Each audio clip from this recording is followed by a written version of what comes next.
is the upright deen, and many other verses saying Salah wa atu zakah that many of us are well aware of. And in the Sunnah of the Prophet sallallahu alaihi wasallam, we know the famous hadith, "Bunya al-Islam ala khams," that Islam is built on 5 foundational pillars, and one of those pillars is Salah. So this is the status of Salah.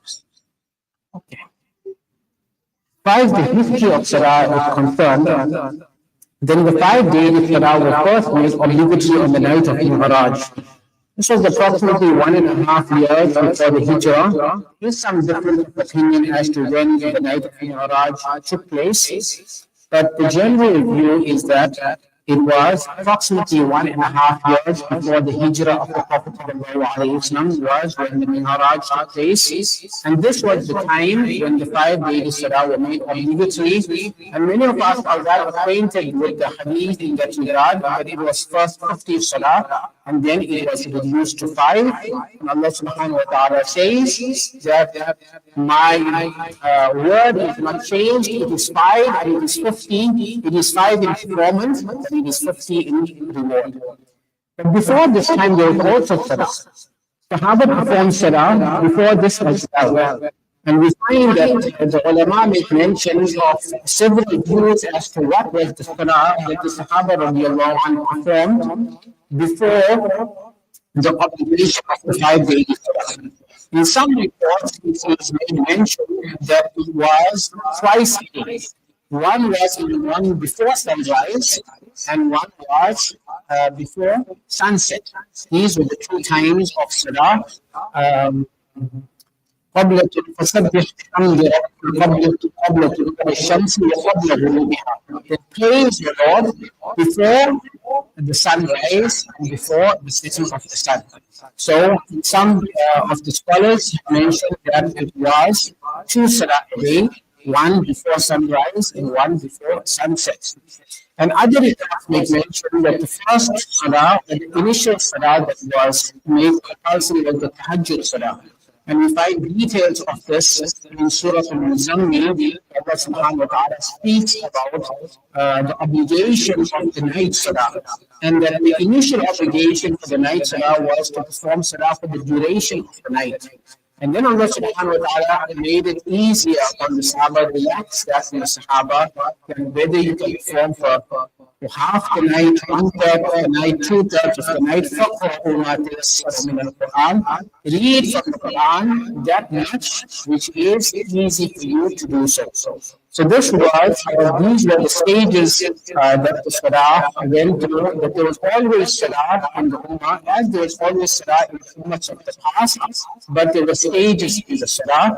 It was 2 rakats, 2 Salah initially, it was the Tahajjud Salah also, that was, that was once compulsory upon the Ummah, and remains in the Ummah, but not compulsory.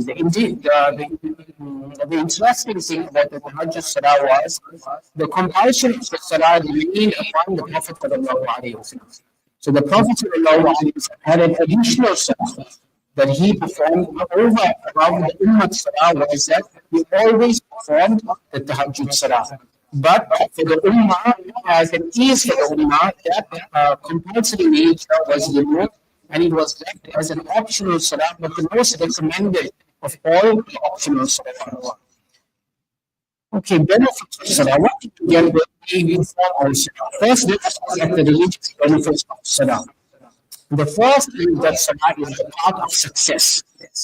Successful indeed, Allah subhanahu wa ta'ala says, successful indeed are the believers, those who humble themselves, who are devoted in their Salah. So, number 1, Salah is the part of success. The second thing that Salah does, it creates balance and tranquility in a person's life. And Allah subhanahu wa ta'ala speaks about this in Surah Al-Ma'arij. The man has been created impatient and anxious. When he's touched with difficulty, he becomes distressed, he becomes worried, he becomes fearful. And when goodness comes to him, then it becomes stingy, it starts withholding, it doesn't want to spend. And Allah says, with the exception of those who perform Salah. This means that Salah creates a balance in the life of the person, that these things that happen to the generality of mankind will not happen to those who perform Salah. And if it does happen, it will be to a reduced level and will have a reduced effect on that. On them. Then Salah refers the purpose of one's creation. They have been created for the worship of Allah, and the greatest worship of Allah is undoubtedly our Salah. It is a means of forgiveness and erasing our sins. As the Prophet ﷺ tells us to believe that if there was a leper at the door of every one of you, and then you bathe the 5 times a day, هل يبقى من دربه شيء على جسده من دربه شيء? Will there be any death remaining on this person's body? And Sahaba said, no, it's not possible for any death to remain on the person's body. The Prophet said the same is the likeness of Salah. Every time you are having a spiritual bath, you are cleansing yourself and purifying yourself by the means of Salah. Then we look at the personal benefits that a person may gain from Salah. Number one, it develops patience, composure, and strength in a person. Allah subhanahu wa ta'ala says, وَاسْتَعِينُوا بِالصَّبْرِ وَالصَّلَاةِ. How do you gain Allah subhanahu wa ta'ala's help? You gain it through patience and through salah. وَإِنَّهَا لَكَبِيرَةٌ إِلَّا عَلَى الْخَاشِعِينَ. And this is difficult except for those who humble themselves in front of Allah. So salah is a means of developing patience and inner strength in a person and composing a person. It provides psychological comfort and it provides spiritual peace. The Prophet says, the two things from the dunya have been made beloved to me, that is woman and that is perfume. The Prophet says, and the coolness of my eyes has been made in Salah. That means I find comfort and I find peace in Salah. It is a source of relief and comfort in times of distress. And this we also find in the sunnah of the Prophet when the Prophet used to concern anything, he would hasten from the salah. And in one narration he says this about Bilal, he would say, Bilal, meaning that Bilal give the adhan so that we can come to the masjid and perform the salah and thereby find comfort in our times of distress, in our times of hardship. Okay, further personal benefits of salah. Salah teaches discipline, order, and respect for time, because the salah is modulated upon specific times. In the salah, that salah is prescribed in 6 times. So a believer regulates his day on the salah. The day is not really set. Well, for other people, you can just sleep the day away. No, a Muslim has to wake up and has to be present at certain times, and by this his day is modulated, and there is discipline and order in his day. It restrains a person from immorality and wrongdoing. Allah subhanahu wa ta'ala says, establish salah in the salat tanha anil fahsha'i wal munkar. Indeed, salah prohibits and it restrains a person from immorality and wrongdoing. Then we look at social benefits of salah. There are many social benefits of salah, especially when we speak about the salah in the masjid. It affirms the common belief of the community that as we are one community, we feel the strength and the bond of the brotherhood of our community when we come together for salah. Fosters collective spirit, brotherhood, solidarity. It encourages equality and discipline through congregation and salah. And this is very, it's a very deep point. This quote, we have, in the outer world, the super rich. And the super rich, who are non-Muslims, they never get to the level of the ordinary persons. They are always in the ivory tower, looking down from a height on those below them. But from the Islamic aspect, the leader of the Salah is supposed to be the Amir al-Mu'mineen. that the Amir, meaning the highest person in the government, is the first Imam of the Salah. He is the one in the front of the masjid. So Islam has tied up the congregation prayer that everyone must come to the masjid, irrespective of your social status, and thereby, even if the person may be flying in the clouds, that equality that you stand together in the house brings a person a level of humility that would not have been there otherwise. It nurtures love, it nurtures affection and trust amongst the Muslims, amongst the believers, and it provides a space to support each and help and also for the development of Muslim leadership in the community. So these are various or some of the benefits that we gain from our performance of Salah. The next we look at is the ruling on neglecting Salah.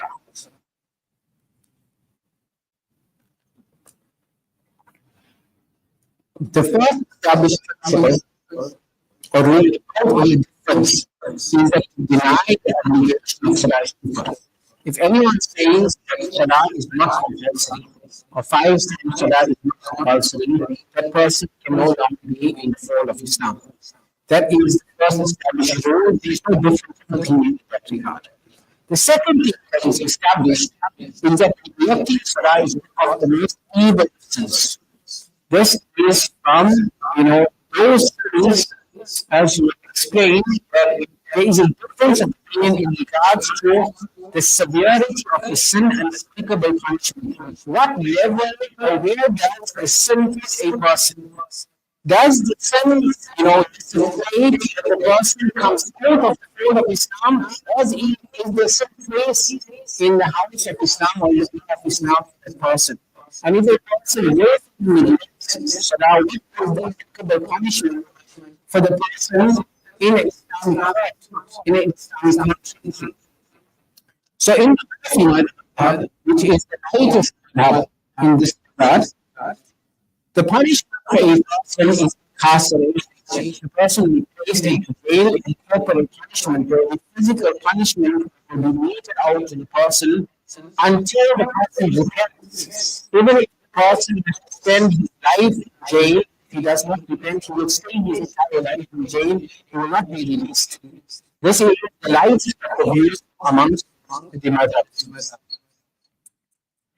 So that's another thing. Then we have the madhabs. The other madhabs are far more severe in regards to punishment for a person who intentionally, without any valid reason, neglect Salah.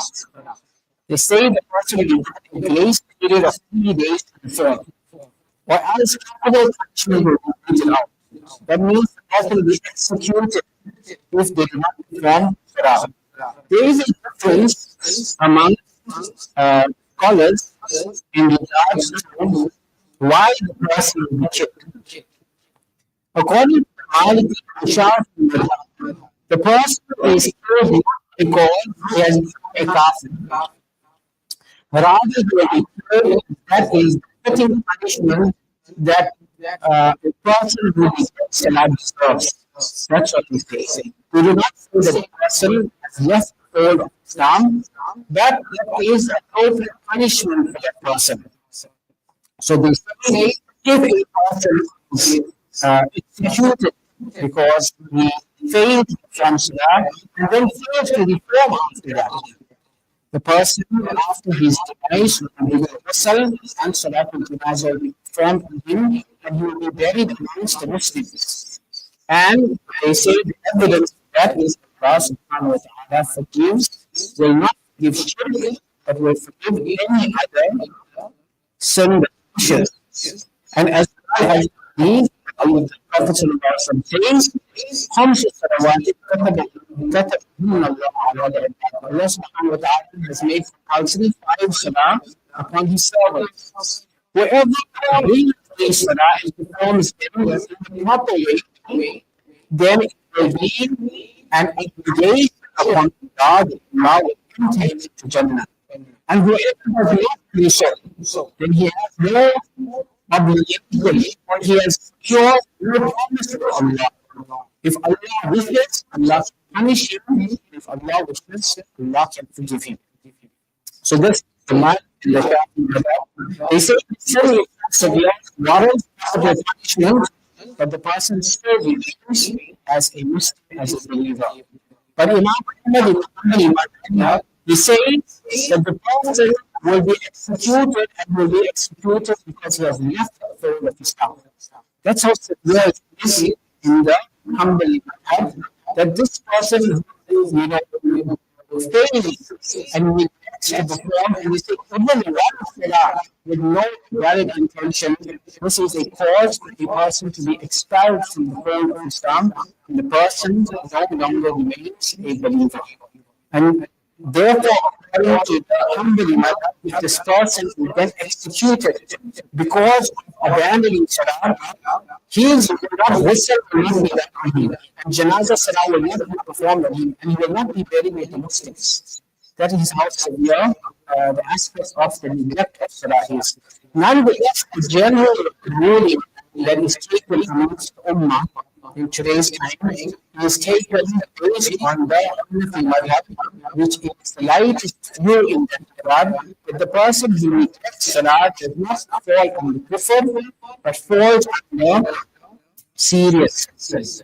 And I don't think at present there is any regime or any country on earth that inflicts any punishment because of the neglect of salah in today's time. But this is. Sorry, just one question. Was there ever and they hoping was followed? Well, yeah.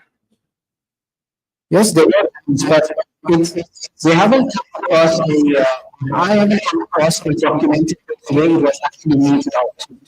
Because the person is given the chance to make tawbah.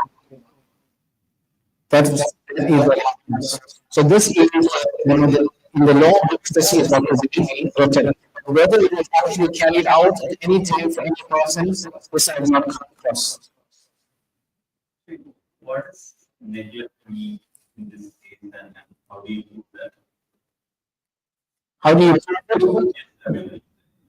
So in this case, it is the person is just, like stubbornness, refuses to perform salah. So if it is known in the public that the person is refusing to perform salah, then this, if it is raised, all these things, every Islamic punishment that takes place is only if it is raised to the courts. Someone raises it to the courts. And then we find also that, when it comes to Hajj, any of the severe punishments, the amazing thing is that even though it's there, the Prophet ﷺ's guidance was that try to avert that as much as possible. So we find the case, like the case study in the life of the Prophet ﷺ, where there was a Sahabi who came and he confessed to committing zina, and he said, "Carry out the punishment on me." And the Prophet ﷺ first ignored him. He just turned away. He didn't want to. And the person told him again, and the Prophet again turned away. And this happened a few times. And this also, it comes in the book of fiqh. If a person comes to the qadi, to the court, and says, I have done this and have committed zina, then the qadi must try to use wordings to dissuade the person from completing the confession. And he said, maybe you just touched that. Maybe you touched that. That was the end of it. He will try to use ways to dissuade. Only when basically the qadi or the judge is forced to the position to make a ruling, that's when the ruling will actually take effect. So this is the same thing with the salah. But what happens is it's there to show us the severity of it rather than these things actually take place. Sure. One of the chapters back says, person going to Salah in the this is very happened in 2002. I was working first in business, and one of the American person he converted to the married the 32. One very strong Muslim, I really respect that. And we have a very less community in 2002 when we were in the union. There was the guy who was working in the office, and he wants to apply to the so he don't want to mom. So he is very interested. So on the spot, I had to job.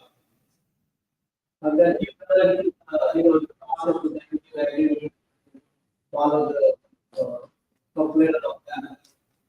So after that, he was a lawyer and a law. The contract would get and they give wrong information. And they say, oh, you have to it is not compulsory. So giving there is some management and they give the wrong information and they add information. And he has lost the settlement like something. Lot of people, but giving wrong information from wrong people, one can bring back to the community so how somebody calling from business services or somebody getting information, getting document, how it goes to that to tell people who can get right information. There is a lot of people, lot of aside, they don't have real information either. So I like it. You should not tell them not to go salah. That's true. That's what it's but how you help the Northwest, how you can treat them, educate all of them. Yeah, that's an important thing. It's important to raise. And I mean, that's what anyone forward, right? Yeah, we can just try the best we can. That's what we can do. But how, like the person doesn't know who can contact, right? Like the contact I was looking for, they doesn't know who to contact. Because I'm the just labor. They're not me to ask me like this kind of management respect and kind of lawsuit they don't talk to you. Yes. But how we can not follow people not to spread the wrong information like giving out. Oh, that you don't have to not actually right. Yeah, that's right. You should be educated and not in my opinion your next should be put into a must have time to view this information, and help the community information and back. Okay. You can look into that then. Okay. Exactly. Prohibited times of sex. Okay. So this, most of us are fairly well acquainted with when at times that cannot perform also. One is at sunrise until the sun is fully risen. One is at the time of noon, so then the sun is at its highest point until it moves few degrees off. That is the time. The third is at sunset until the sun has fully set. So these are the three main related times of Salah. There is general consensus. This lower time is also We will come to some Allah, where there is exceptions to the general ruling. So we find about these three times he says, كان رسول الله صلى الله عليه وسلم ينهانا أن نصلي فيهن وأن نقرأ فيهن وكان. That in the these three times the Prophet sallallahu alaihi wasallam, this is riwayat in Sahih Muslim, prohibited from performing salah in these three times, and there is anything else added to that. The Prophet sallallahu alaihi wasallam said, and we are also not allowed in these times to vary our practices. Right. No performing salah in these times, and no wearing or deceased in these three times. So, prohibition of salah is understood in these particular times. But as far as the wearing of the deceased, what does that actually mean? Does it mean the actual burying of the deceased, or does it mean Salatul Janazah on the deceased? So the Hanafi madhab says it refers to Salatul Janazah on the deceased rather than burial. Burial is just putting the person in the soil, so it doesn't matter what time it happens. But other madhabs take it on the literal meaning, and they say that in these times even burial should take place. Not Salatul Janazah and not burial should take place at these particular times. And then there are two other times the Prophet ﷺ has mentioned that there is no salah in these particular times. There is no mention of burial. And this is after the Fajr salah is performed till sunrise. So after you read the Fard of Fajr until sunrise, and after you read the Fard of Asr until sunset. So in that time, it is considered as nothing specifically wrong with these particular times. But these times, so to say, the fun of this time has been given prominence.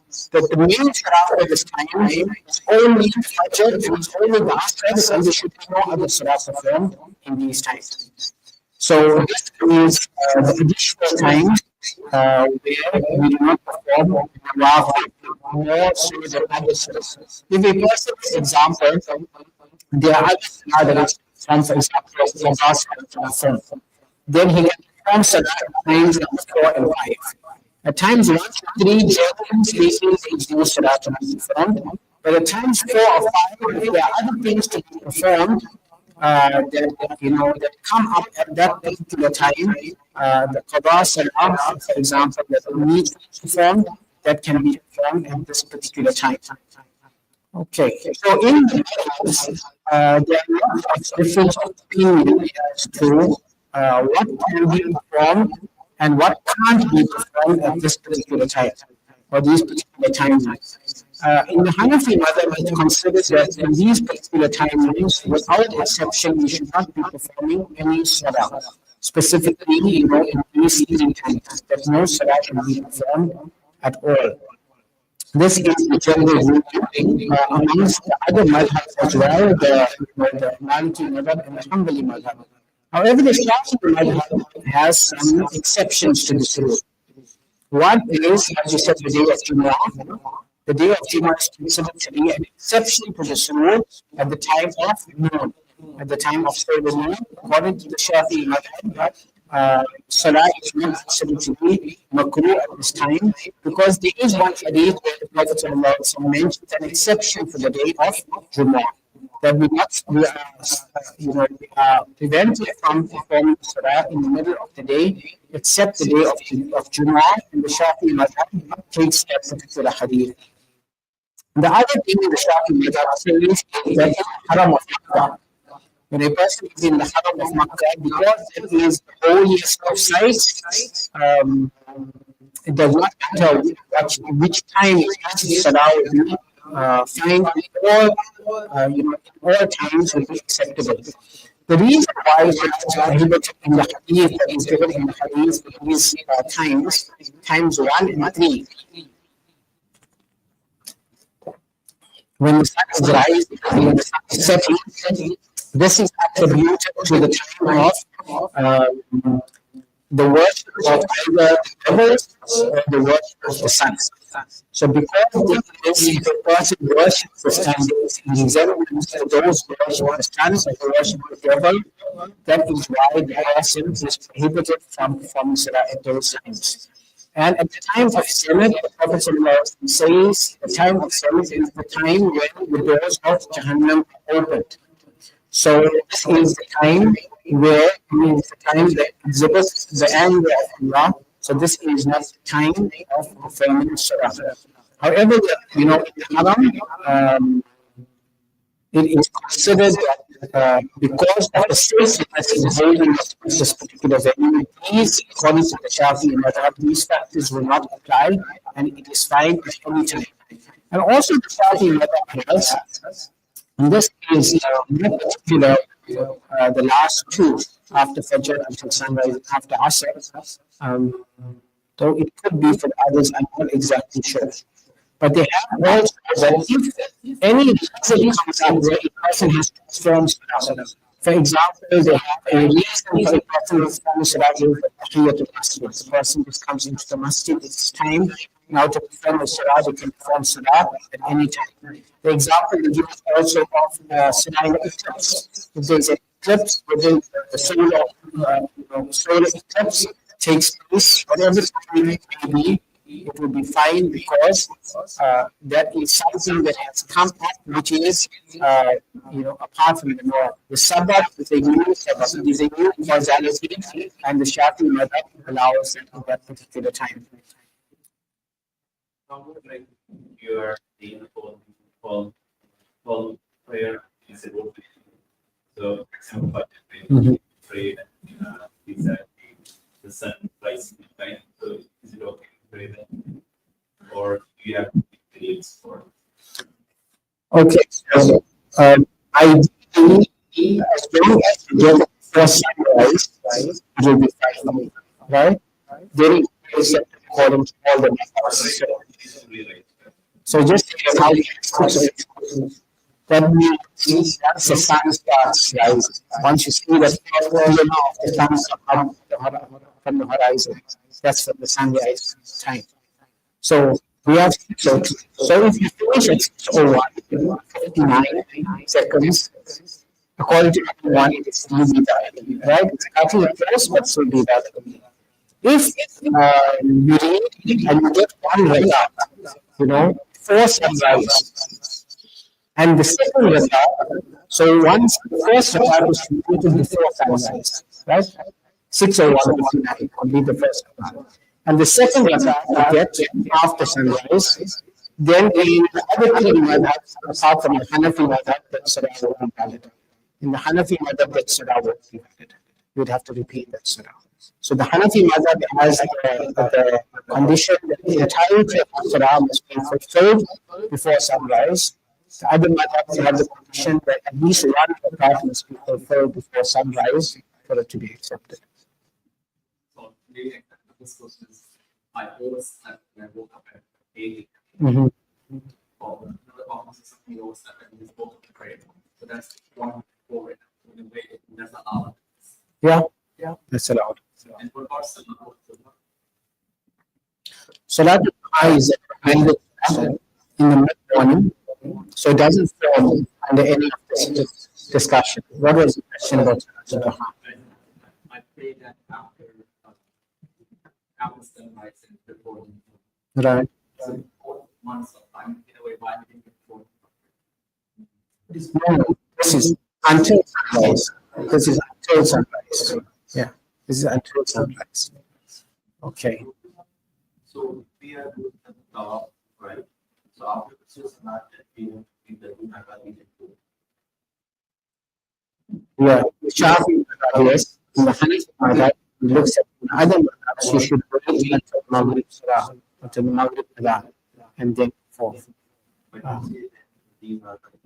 Yeah, that's the Shafi madhab. These are the exceptions. Those exceptions are given only according to the Shafi madhab.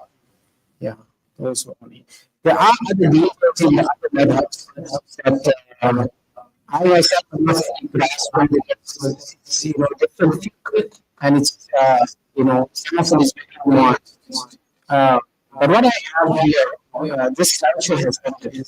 But what I have here is interesting discussion here. That it's the first time I've seen this. For this particular slideshow, I learned a lot from الفقه وأدلته. This is a fundamental work by Sheikh Wahbah Zuhaili rahimahullah. He passed away in 2015 as a great Syrian scholar. And he compiled this, this particular volume of the book I can't remember how many volumes, over 10 volumes it is. And it is basically the entirety of the Islamic faith, all the formulas and all the evidences in one book, immense compilation of every single chapter of all the madhabs and all the evidences. So in this way, he gives he gives an explanation of how Salah is performed, and he brings in this explanation all the madhabs at the same time. So as he goes through the performance of the Salah, he explains where the differences are in the madhabs in the performance of the Salah. Okay, so we'll go through this here. So the first thing he says is that all the madhabs have, the general ruling that you must fulfill the shurut and the conditions of Salah before, like you must be pure in the state of Tahara, etc., etc. And then, right, we start with the Salah. So the first thing happens is you make intention, and then you say Allahu Akbar. Right. Once you say Allahu Akbar, okay. So even before that, right? They say that according to the general consensus or the most of the ulama, except for the Maliki madhab, right? It is considered to be recommended that you say that you make the lafz and you say the name of the surah. This is considered to be generally a recommended practice, except according to the Maliki madhab. And then you say Allahu Akbar. So when we are reading our own, we say Allahu Akbar softly. You can say it so softly that you can say the words Allahu Akbar even if no sound is emitted. So this is important for Salah. When you are reading the Qur'an of the Salah, you recite it, that means the tongue must articulate the words even if there is no sound that comes out. That's the point. It's good to have a slight sound that you hear yourself, but even if you're articulating the words, not reading in your mind, articulating with your tongue, so that in the other madhabs, you say Allah, articulating with your tongue is fine. In the Maliki madhab, it must be loud, it must be heard. Right? That's the first thing. Then okay, so this is now we go into the differences of opinion. So you lift your hands with the opinion. Right. So according to and okay, liquid and caffeine become made. So if you have lemon sleeves, then according to all the madhabs, your hand should be out of your sleeves when you say Allah. It should not be covered with your sleeves. If it's covered, it will be acceptable, but not bringing out is the best practice from Salah. They say except for females. For females, their hands are covered when they are saying the Allah Akbar, or if it's under, under their burqas, that's fine. Okay. Mufadi Jannah with your fingers pressed apart when you say Allah Akbar, according to all the madhabs except the Hanbali madhab. In the Hanbali madhab, your fingers are together when you say Allah Akbar. Okay. Then in the Hanafi madhab, how much you lift your hands? You lift your hands from here in Hanafi madhab, where your thumb is in line with your earlobe. And according to all the other madhabs, it's up to your shoulders. So, shoulders according to the other madhabs. And in the Hanafi madhab, the woman is to here as well. Okay. Right. Then the positioning of the hands. Right. After you say Allah Akbar, then your hand will go right hand over the left, under the navel, according to the Hanafi and Hanbali madhabs. According to the Shafi madhab, it's under your chest. Yeah, just on the solar plexus area. Right? And according to the Maliki madhab, it's left to the side. That's the positioning of the hands in the surah. Mm-hmm. I don't know, on the chest, opinion is that the surgery is under the chest. On the chest, I'm not sure. Maybe it's the bottom part of the chest, some people are coming on. I'm not sure they haven't made mention of anyone's role to be on the chest. Yes. Right? I know that in the Hanafi mother, that's the woman's positioning for Salah. Yeah. Yes. Yeah. Okay. Also, what ask for Mhm. when I heard that when you put on now, Mm. you bring that, your hands all the way up to the ear. Right. After that, you want to allow doing because allow any kind of before Mm. you just bring to the shoulder. Yeah, that's not what's explained here. Because the only madhab that says in fatwa here is the Hanafi madhab. And the Hanafi madhab thereafter doesn't have Allah when going into the court. So all the madhabs only one position up to the shoulder. Whether you're starting the salah or you're continuing the salah. Okay. Okay, the Musalli will look in his salah at the place where he is going to make sense for himself. So when you're standing, that's where it gives for me. Then, what do we decide? Okay, in the Hanafi and the Hanafi madhab, we decide sana, which is subhanallah, in the Shafi madhab, we decide tawajjuh, which is وجهت وجهي الذي فطر السماوات والارض حنيفا وما انا من المشركين ان الصلاه ونسكي ومحياي ومماتي لله رب العالمين لا شريك له وبذلك امرت وانا من المسلمين. Right. In the Malik madhab, we decide tawajjuh. So there's no salam on tawajjuh. Then the next thing is the recitation of أعوذ بالله من الشيطان الرجيم. Everyone is agreed to recite أعوذ بالله من الشيطان الرجيم, no difference of opinion. Then the next thing is the Bismillah ar-Rahman ar-Rahim. In the Hanafi and Hanbali madhab, the Bismillah is silent. In the Shafi'i madhab, the Bismillah is loud. In a salah where you read it loudly. Right? And in the Maliki madhab, we do not recite the Bismillah, neither softly nor loudly. Then it is Surah Al-Fatiha, right? After Surah Al-Fatiha, we make Ameen. The Musalli will say what does that mean. So Ameen will be soft according to the Maliki and Hanafi madhab. Everyone will recite Ameen. The Maliki and madhab softly and loudly according to the Shafi'i and Hanbali madhab. Okay. The next is the recitation of a surah or ayah of a surah after the surah Fatiha. So this is recited ideally in the Fajr and Dhuhr Salah from Tiwal al-Mufassal. Tiwal al-Mufassal is from Surah Hujurat, Surah Qaf, from around there to either the beginning of the 30th Juz say until Surah Al-Buruj. So these are the preferred surahs to recite in the Fajr and the Dhuhr Salah. In the Asr, Isha Salah is ideally recited from the middle or Sat al-Mufassal, which is from around the beginning of the 30th Juz until Surah Lam Yakun until Surah Al-Duha. Right? That is the middle surahs is Asr and Isha. However, the Hanbali madhab says that this is in the Dhuhr Salah as well, to recite from the middle surahs.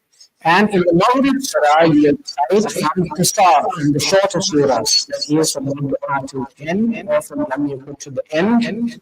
The Maliki madhab says that you recite the shorter surahs in the Asr Salah as well. Everyone says that in the night salahs in the congregation you recite loudly, and in the day you recite softly, like how we do in the masjids. Then you will do the takbir, you will go for the ruku, and the ruku, you will say Allah Akbar, start from the stand position and it ends with the low into your end position. So when you these are your takbirs, from the end start position to the end position is the duration of your takbir. Okay. According to all the madhabs, the Hanafi madhab, you lift your hands and then you go into ruku. So you in ruku, you clasp your knees, you're in a state of of composed a state of ease. The fingers are spread apart and gripping your knees, and your back should be flat and straight. Uh, your back and your head should be in line, should not be up, you should be like 90 degrees. That's how your cushion, right?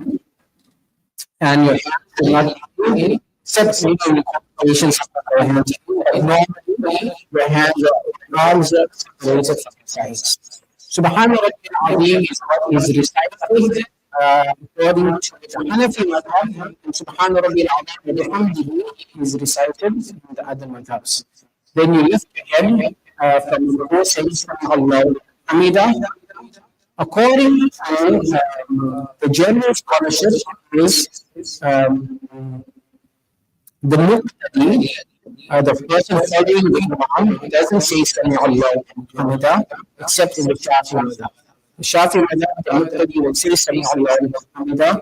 In the other madhabs, the muqtadi, the one following the Imam, does not say Sami Allahu Hamida. He only says Rabbana lakal hamd. Right. The Imam, however, when he wakes up, he will say Sami Allahu Hamida and he will say Rabbana lakal hamd. Okay. The Imam will say Rabbana lakal hamd. Except according to the Maliki madhab.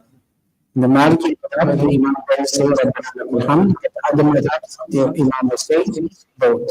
And Rafi al-Mu'ayhi, the hands again, except according to the Hanafi madhab. In the Hanafi madhab, the only time we raise your hands is at the first takbir, Allahu Akbar, and in the Salah when you leave the qunut. Okay. Then you do the sajda. Now the positioning in sajda, the general position in sajda, how you go down, is first your knees touch the ground, then your hands, and then your forehead, right? That's how you go down, from the starting position to sajda. But the Maliki madhab says that you go down, your hands first, and then your knees thereafter. Right? So they have a differentiation, and you go down, then your hands go down first before your knees touch the ground. Okay. Everyone says that when you go to sajda, your feet are upright, your toes are pressed down, so it's facing towards the qibla. Right? In the Hanafi madhab, but not so much in the Hanafi madhab, there's more flexibility in this here.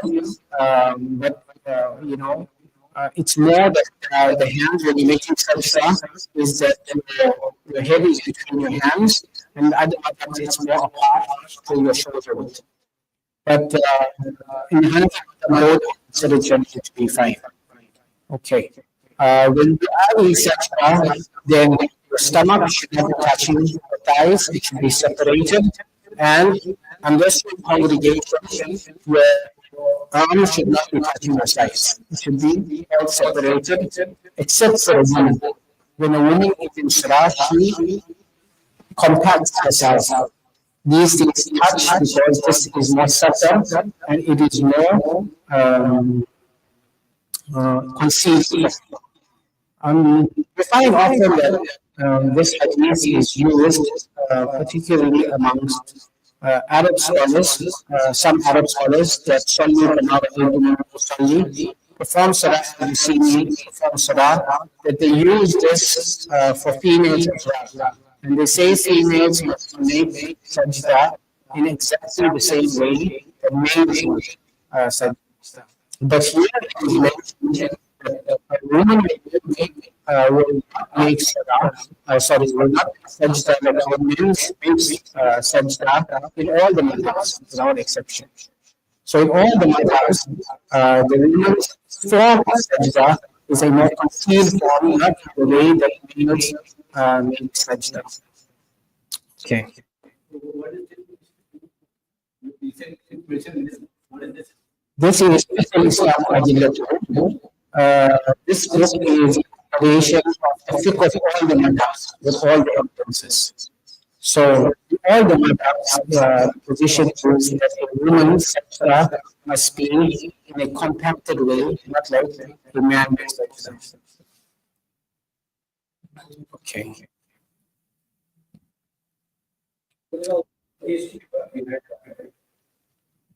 Mm. Come back there, so they have someone. What is it? Okay. Okay. That's why. That's why. Well, Okay. All right. Okay, then Subhana Rabbil A'la is recited in the Sajda. The Malik is in Subhana Rabbil A'la wa bihamdihi. Subhana Rabbil A'la wa bihamdihi. Then you lift your head and then you sit in jalsa between the two sajdas. Sitting position is generally the same for everyone. That you sit on your, your right foot. Sorry, you sit on your left foot and you raise your right foot. Right. Put your hands on your thighs and the Hanafi madhab doesn't have any specific supplication or dua to recite in this position. Right? Other madhab say is the dua to recite. There is also a norm of that was mentioned as a hadith, but here it's not mentioned as a specific one that has been given by the madhabs. But that is also an acceptable dua to recite at this particular time. So this sometimes like people when you're sitting, they're a bit tilted, but this like all the way down. Is that basically like are they trying like is it something they're trying to follow? Yeah, so that comes we come to that different type of sittings, whatever we call it, in the next just a short minute, right? So then again you make the sajda, the second sajda is same as the first, and then you get up to the second rak'ah. According to the Hanafi madhab, you get up straight, right? You just wake up, and you don't take support from the earth when you wake up. You can take support on your knees or your thighs and waking up, but you don't take support from the earth, except if you have difficulty waking up, then you can put your hands on the floor and wake up. Okay. The jalsa for istirah, which is before you get up, you have a small sitting and then you wake up. This is according to the Shafi and the Bhakti is jalsa istirah. That's all. That's always. Right? So before you wake up for the next rakat, you have a small sitting. Mhm. I'm not sure if I mentioned before the hands for anyone. Yeah. Maybe some of the madhabs or views easier, but he doesn't mention of anything of folding the hands when you wake up. I have seen people do that. Yeah. Okay. Shafi madhab and the Hanbali madhab, it's fine to put your hands on the ground to push yourself up from the ground. Right. that only we are not physical conditions. For the Shafi and Hanbali, it's fine at any time. For them, it's fine at any time. Okay. Right. So now you get out and it is now the second zakat. Okay. There is no opening dua according to anyone. There is no sana or any wajah for anything. Now you need to start. Right? According to the Shafi'i madhab and the Hanbali madhab, you start again with A'udhu billahi minash shaitanir rajim. According to the Hanafi and Hanbali madhab, you will try to recite A'udhu billahi minash shaitanir rajim. That's only in the beginning. And according to the Maliki madhab, there is no Bismillahir Rahmanir Rahim to be recited at all. So they were not in the first rakat or the second rakat, they just had A'udhu in the first rakat, that's all. In the Hanafi madhab, they have the yes, A'udhu, Alhamdulillah, straight, no Bismillahir Rahmanir Rahim. This is ikhtilaf whether it is done in the Fatiha or not. Yeah. So when you see, yeah, when you see the variety of the verses, so in some Qurans they have Surat al-An'amta alayhim, and that is the verse itself. So in those who don't Bismillah ar-Rahman ar-Rahim as part of the Surah Fatiha, then Surat al-An'amta alayhim will not be a verse. The whole thing is on this to the white and Kutubi. So this is.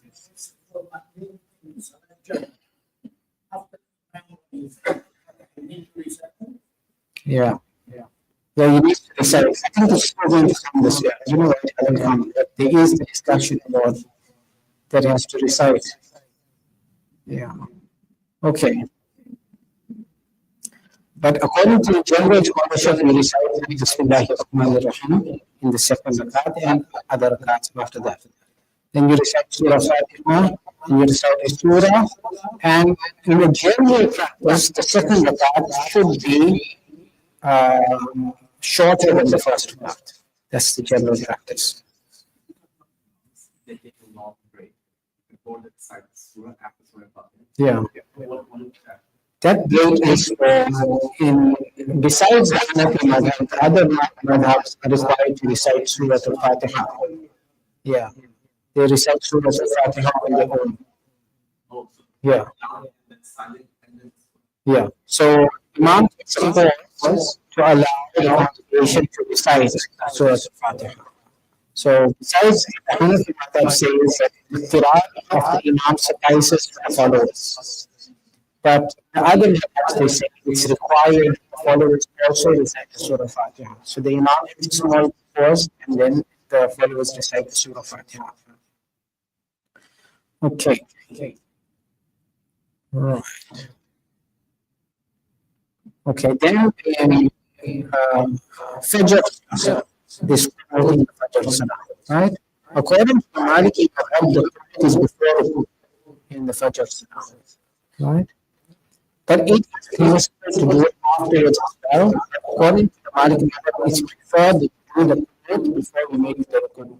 And in the Shafi, the prayer is after the ruku, right? And right, hold on. And also in the Salah is after the ruku in the entire year according to the Hanbali madhab. Right. The Hanafi madhab as before ruku, in the witr is after the Hanbali madhab. They don't exclude other madhabs about witr salah in this particular section. Okay. Then this second rakah is completed in the second rakat, which is the shahud.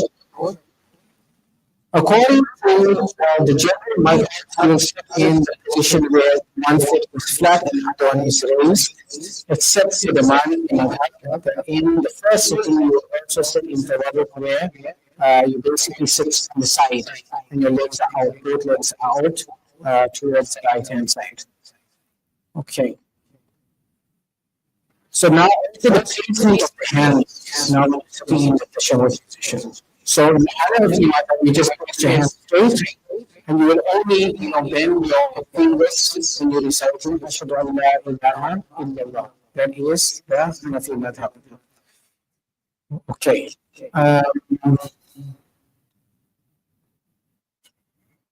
In the Maliki madhab, what happens is you keep these three fingers closed and these two open.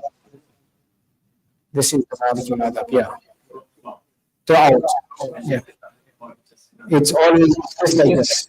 It's like this. In the Shafi madhab, it is only the finger that is sticking out, but the thumb closes also. Right? And you're just your sababa, your first finger is facing forward. Right? And the Hanbali madhab is similar to the Shafi madhab. We make a ring like this. You make a ring like that with holding. Yeah. So you make the ring like that. And in the Hanafi madhab, you only indicate this when you say La ilaha illallah, right? And then you drop it. I have a question. Mhm. Some people, like, sometimes they wait, Yeah. what is, Yes. So this word, they say in the um, in the Shafi and Hanbali madhab, you will point when you say illallah, right? But you don't move it, no, right? But in the Maliki madhab, you point and you put from the beginning of the tashahhud. So the pointing and moving is according to the Maliki madhab. That's no, you leave it like that. Just put it down and close like that. It also joins a ring, like how in the Hanbali madhab you join a ring and you make the ashadu, you join a ring here with these two that you do in the Hanafi madhab and then you just put it down. as a doctor, you just. Yeah, Shafi madhab is close. Well, you just put it up in this like that, but otherwise you just stay forward. Also, some people they do like keeping our hand open and just pull the finger up. Yeah, there's no madhab like I don't, that. Yeah, no madhab. just learning skills. Yes.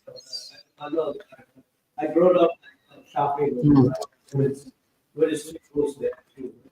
I see stuff when I come here, I know, I think it's hard to think like moving fingers. Yeah. Keeping hands here and putting the finger on. It's some kind of new word. Yes. Yes. That's true. Okay. Okay. So there are slight variations in the tashahhud. Right. The Hanafi and the Hanbali have the same tashahhud, which is التحيات لله والصلاة والطيبات السلام عليك أيها النبي ورحمة الله وبركاته السلام علينا وعلى عباد الله الصالحين أشهد أن لا إله إلا الله وأشهد أن محمدا عبده ورسوله. That is Hanafi and Hanbali. The Maliki madhab is التحيات لله الطيبات الصلوات لله, and then it continues السلام عليكم أيها النبي, but the beginning is different. التحيات لله الزاكيات لله الطيبات الصلوات لله. In the Shafi'i madhab, التحيات المباركات الصلوات الطيبات لله السلام عليكم أيها النبي ورحمة الله وبركاته السلام علينا وعلى عباد الله الصالحين أشهد أن لا إله إلا الله. The same, but the end is أشهد أن محمدا رسول الله. So slight variations in the tashahhud. Yeah. So the point also to note is almost all of these variations are just considered to be which is the best practice according to the madhab. Any other form that you take won't be considered to nullify the salah or won't be considered to be specifically wrong. You know, it's just more all this is best practice, what the madhab considers to be best practice. I guess can you distinct the opinions on convention followers Islam? Should I wait for you to say it both before I start Islam or just Yeah. So the Hanafi method is you after the Imam finishes one, you do it. And after he does the second one, you do the second one. But in other madhabs, you wait for the Imam to finish both sides, and then you do Assalamu alaikum. Then you do both. Okay. I learned like this between Hanafi and Shafi because I got after first complete when you start second one, you start your first. Mm. So that's why so I'm this is not so I have to wait until both Imam has to complete both and then do it or Imam has to Yeah.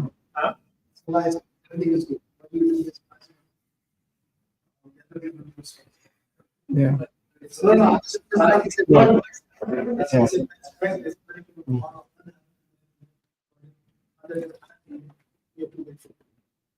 Yeah. No.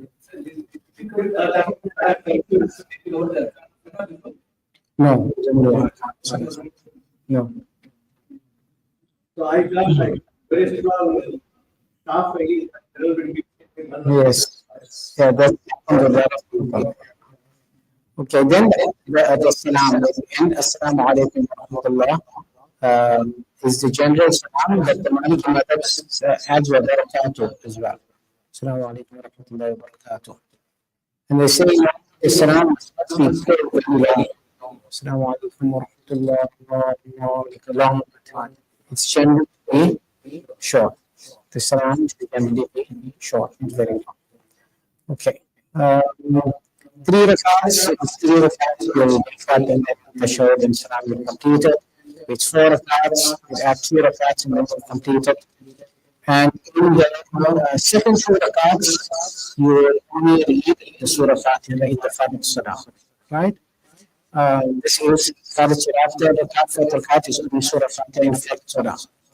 And according to the Hanafi madhab, you will read a surah and Surah Fatiha in Nawafil, means Sunnah, in the Witr Salah in 4 rakats.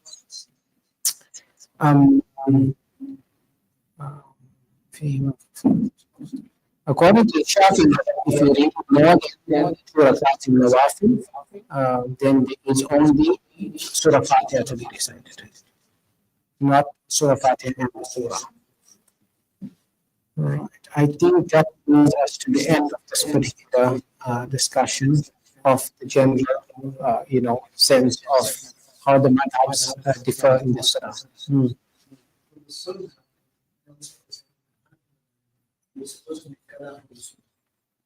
Cover. If you started it. Okay, so in the Hanafi madhab, they have this particularly, most importantly, the 2 rakats of Fajr Salah. So if you miss the 2 rakats of Fajr Salah, then you don't read it after the Fajr. Some might allow reading after the Fajr. But according to the Hanafi madhab, after sunrise and has come in, then you will read the 2 rakats. You have from that time until the whole time to do the 2 rakats of Salah. So that's the period. They also have the 4 rakats of the whole Salah. Because Hanafi madhab has 4 rakats of Sunnah Mu'akkada before the whole fast. So they say if you miss that one, you can make it up after the Fajr Salah. Whether it is before the 2 sunnahs or after the 2 sunnahs, it's fine. Either way, but you can make it up after the Fajr. That one is not stressed so much. It's more like you have the choice to do that, but the Fajr Salah one is the more stressed one in the Hanafi madhab. But besides that, there is no cutoff in the Sunnah Salah. Sometimes start with Salah because you realize you're busy with something else. You start with Salah, right? Let's just happen to realize 0 for sure. You don't even remember where you are. Right? Like you put out that you don't even remember, but you just get it. But this is, going back to that. What's the right to like should I just abandon it and restart or keep going? I haven't seen it as a fiqh ruling, but I've seen it more as like advice from scholars, as to what a person should do. Some of the scholars, would say that, like, I think it's like practically more from a point of view than a point of view. If you get that, that context of that meaning, that it would be better to repeat that salah and do it again. But as far as the general ruling is concerned, there's no specific ruling that you need to break that salah.